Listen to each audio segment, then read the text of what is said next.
주사님 아주 얼마나 바쁘십니까?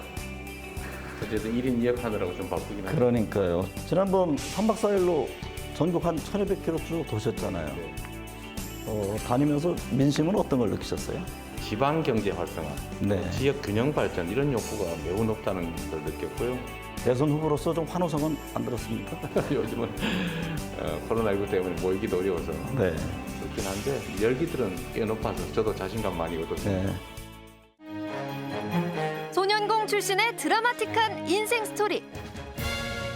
정책 선명성과 과감한 추진력.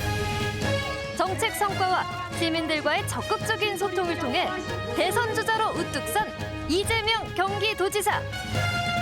전국 시도지사 중 직무 수행 지지율, 주민생활 만족도 1위. 여권 내 지지율 공고한 1위. 차기 대선 후보 적합도 1, 2위를 다투며 충청의 사위, 영남의 아들. 전북의 친구를 강조하며 지역과 세대를 넘나들며 지지를 호소하고 있는데 정치인은 일을 하는 사람을 뽑는 거 아니겠습니까? 네. 그리고 약속을 하고 권한을 위임받고 두 번째는 능력이 있어야 됩니다. 이재명 후보가 꿈꾸는 대한민국 집중 분석합니다. 내년 대선을 7개월 앞둔 지금 정책과 이슈의 한가운데 이재명 경기지사가 있습니다. 가난과 고난의 유년 시절을 딛고 일어나서 인권 변호사 또 시장 도지사를 거쳐서 대권 주자로 우뚝 섰습니다. 더불어민주당 대선 후보 이재명 경기지사를 만나보겠습니다. 지사님 안녕하십니까? 네, 반갑습니다. 네. 지금 경선이 2달 남았는데요. 연일 이낙연 후보 측과 충돌을 하고 있는데 지역주의, 배신자, 무능 이런 충돌 수에 과연 경선이 끝난 뒤에 완팀이 될 수 있을까 이런 우려가 많습니다. 저도 사실 걱정이 좀 많이 됩니다. 제가 예비 경선 단계에서는 이제 그런 점들을 우려해서 네. 방어조차도 잘 안 하다 보니까 그것도 좀 문제가 있고 또 방어를 좀 적극적으로 하니까 또 이렇게 다투는 모양새가 돼서 저도 뭐 약간의 진퇴양난이긴 한데 네. 이제 앞으로는 좀 더 조심해야 될 것 같고요. 근데 그럼에도 불구하고 지금 뭐 전과 기록 공개라든가 검증단 설치 이게 계속 논란이 되고 있습니다. 그 점은 어떻게 보세요? 사실 그건 서류 하나 이제 확인하면 쉽게 끝날 일이고 네. 또 실제로 당에 이미 제출돼 있기 때문에 이제 물어봤으면 금방 끝날 일인데 이게 마치 의혹 제기하고 네. 마치 뭔가 있는 것처럼 하는 것은 결국은 이제 흑색 선전에 가까운 네거티브여서 저희로서도 참 답답합니다. 저희가 이거 확인을 시켜드렸더니 네. 왜 확인시켜 주느냐고 또 문제를 삼으니까 좀 답답할 때가 많지요. 네.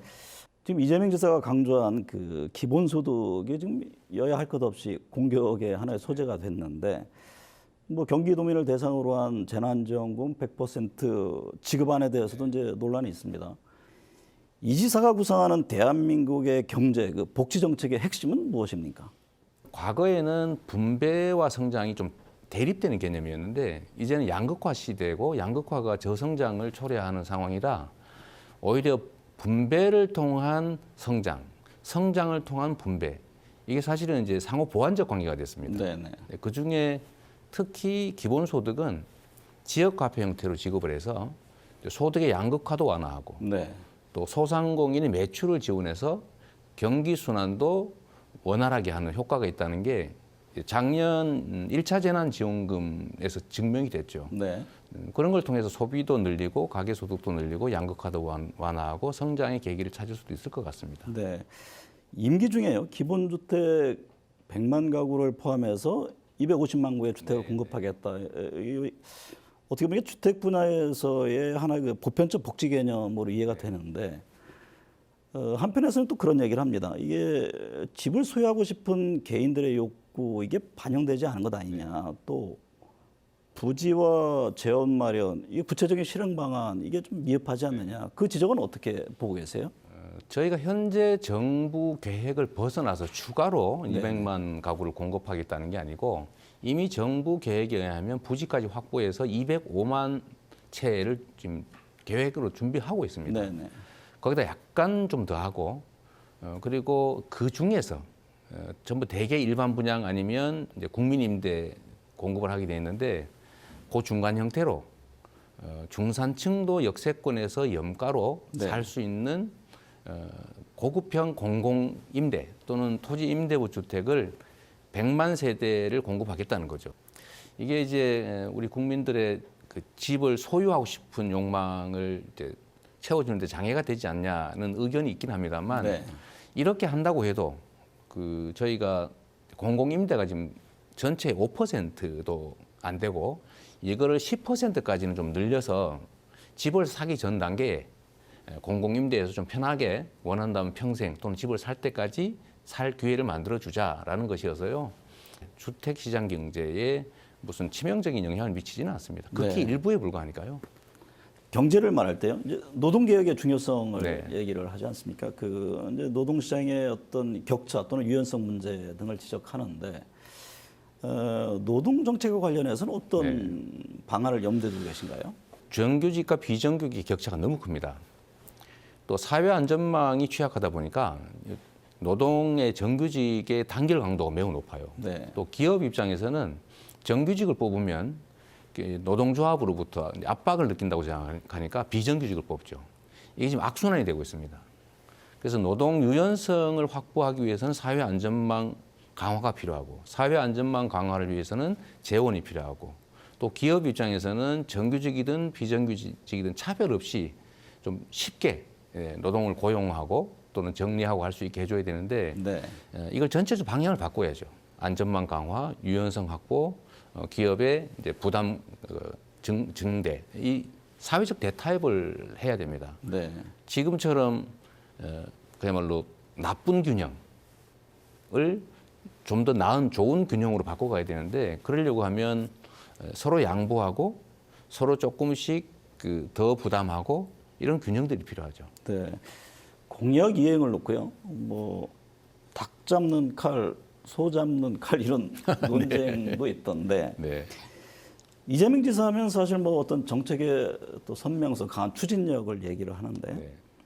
경선 과정에서 지사님의 공약 이행률에 대해서 분식, 뭐 실적 이런 지적까지 나왔는데 공약 이행률에 문제가 있는 겁니까? 그건 매니페스토 운동본부라고 하는 우리나라의 가장 권위 있는 네. 공약 평가 기관이 있습니다. 그리고 각 선출직 공무원들이 선출된 후에 이제 공약 이행 정도를 다 점검을 하죠.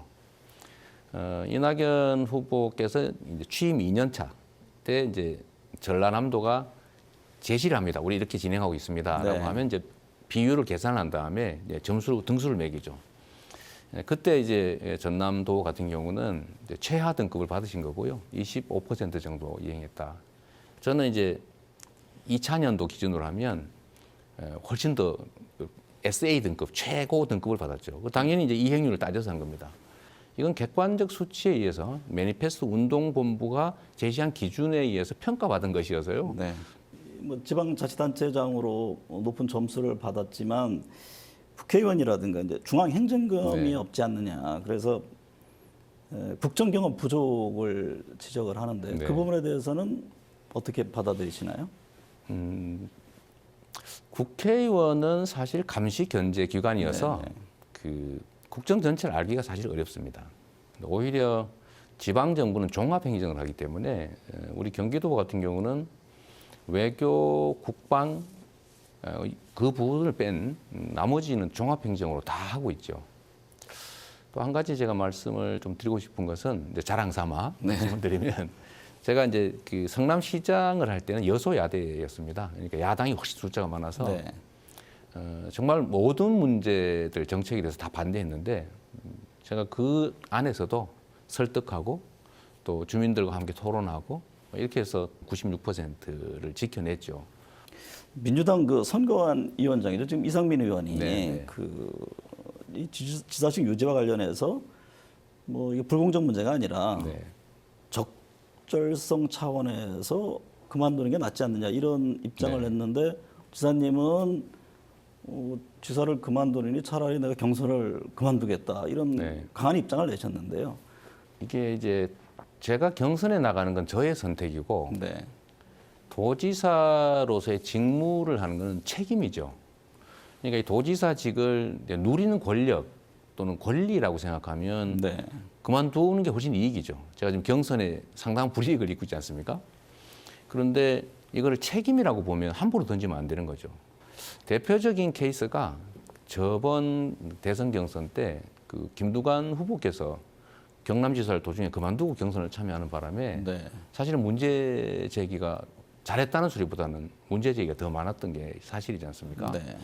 아마도 제가 선거 운동에서 좀 유리함을 확보하겠다고 도지사직을 던지면 무책임하다는 비난이 더 클 것 같아요. 네. 그래서 최근에 그게 자꾸 논란이 돼서 저도 고민을 많이 해봤는데 정말로 꼭 선택해야 된다면 저는 지금도 뭐 도지사직을 하면서 경선에서 운동에는 약간 불이익을 받고 있지만 충분히 잘 하고 있다고 생각하는데 정말로 둘 중에 하나를 굳이 선택해야 된다면 제가 고민을 진짜 했는 결과 도지사로서의 책임을 다하는 게 더 맞다. 네. 사실 그런 생각을 하게 됐습니다.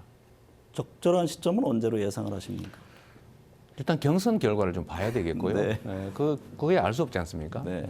그러나 경선에서 유리함을 점화하기 위해서 이 1,380만 도민이 맡긴 책임 이걸 던지는 건 아닌 것 같습니다. 네. 대한민국이 남북 문제가 중요하지 않습니까? 그렇습니다. 외교 안보. 이 남북 문제와 관련해서 이재명 지사의 정책 방향이 궁금합니다. 균형 외교가 정말로 중요하다고 생각해요. 그리고 그 균형 외교의 중심점은 국익이다. 네. 그래서 실리적인 균형 외교 이걸 반드시 지켜내야 된다고 생각하고요. 우리가 선택당하지 말고 우리가 주체적으로 선택해야 된다. 그리고 한미 관계는 혈맹의 관계이기 때문에 네. 우리 안보에도 크게 도움이 되고 있지 않습니까? 그러니까 이 한미 동맹, 한미 관계도 더 심화시키고 더 합리적으로 발전을 시키는데 역시 균형을 좀 맞춰야 된다라는 네. 생각을 하고요.